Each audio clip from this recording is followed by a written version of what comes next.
Hi, my name is Karima Lopez, and today I would like to share the strategic plan for Malabar Secondary School for the period 2018 to 2021. Malabar Secondary is a co-educational government institution located on Flamingo Boulevard of Phase 4, Section 2 of Malabar in Trinidad. Our newly conceptualized mission explains our fundamental purpose as a social learning organization.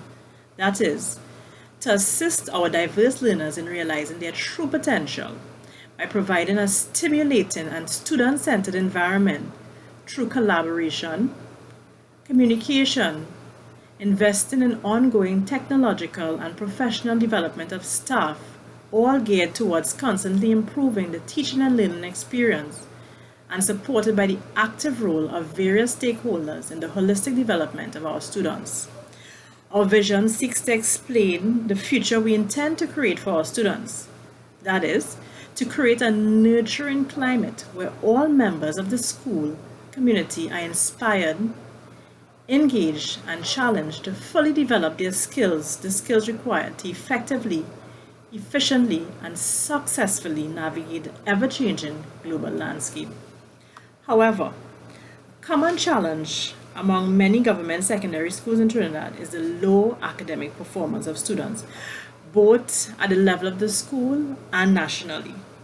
This is quite evident from statistics obtained from the period 2014 and 2015 for the NCSE Form 3 national examinations and the CSEC Form 5 examinations, where approximately only 38% of our students were successful at the national NCSE exam and 11% at the CSEC level, a trend which has been ongoing for the past 10 years. This mammoth challenge of improving academic performance among our student population at Malabar Secondary can only be undertaken through a carefully crafted strategic plan. Engaging in this planning process would ensure that quality education is given priority despite the many challenges faced in the external environment with respect to changing governmental policies and decreasing financial allocations to schools, just to name a few. So what really is strategic planning? Well, in a nutshell, it is a projection of where an organization wants to be in the future and the roadmap to get there, as explained by Bush and Coleman, 2000. Coopers, Manterry, and Stoller, 2013, also insist that to effectively navigate the uncertainties of the external environment, principals must work collaboratively with stakeholders. In this strategic planning process, it is imperative that principals define the school's mission, vision, and core values. The central goal for this strategic plan was elicited to improve the academic performance of the general school population, both at the end of term examinations and at the national level. Next, we set out to scan the internal and external and internal environments of the school using a SWOT. This SWOT was key to the analysis phase of the strategic plan. It is imperative in deciding the strategies to be utilized.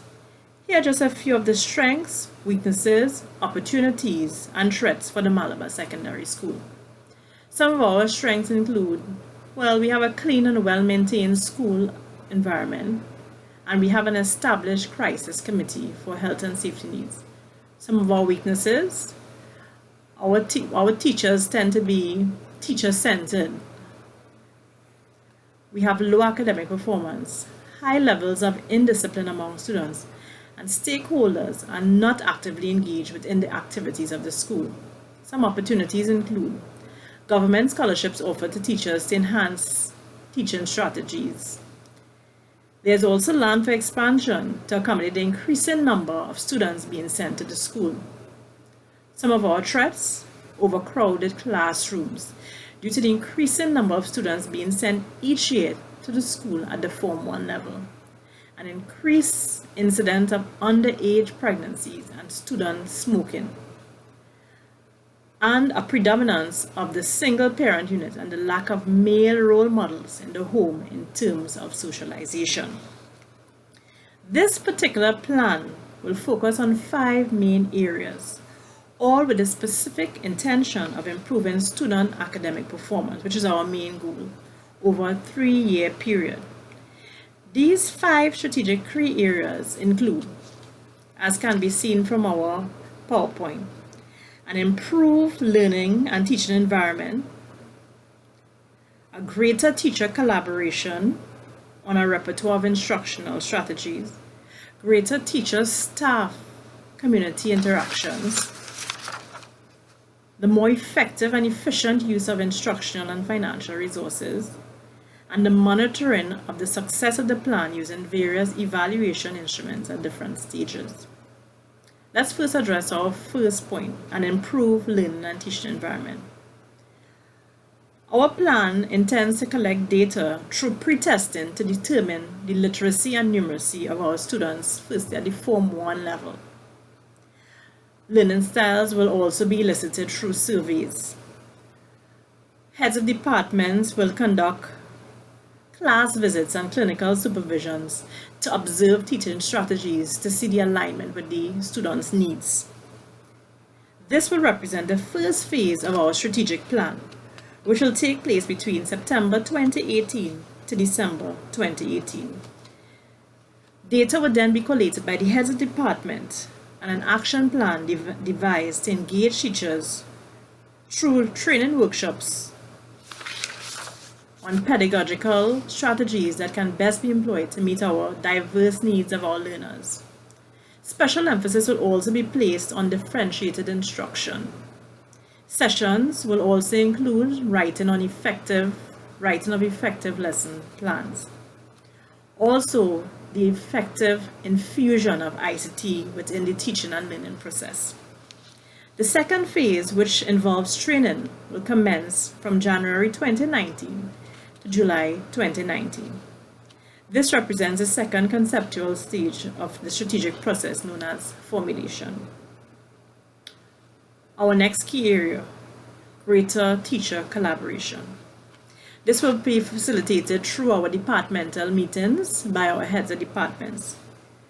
Teacher collaboration with respect to best practices will be encouraged on an ongoing basis over the 3-year period.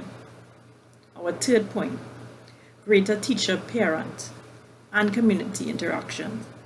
All communications to parents and the community will be easily accessible, timely, accurate, and available through multiple mediums. Partnerships will be forged with the business communities in the area to promote practical exposure in the various subject areas and to solicit financial funding in addressing our school needs. We will also seek, as our next key area, to monitor the success of the plan using various evaluation instruments at different stages.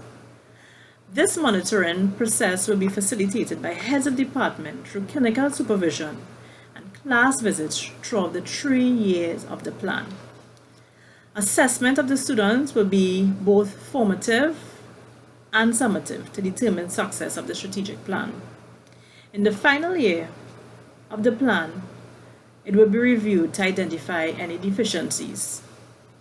In conclusion, this strategic plan sets the expectation that each student, regardless of ethnicity, income, will successfully be empowered and engaged in the teaching and learning process to ensure that all students meet the standards as stipulated by the Ministry of Education through the collaborative networking of all stakeholders. Thank you.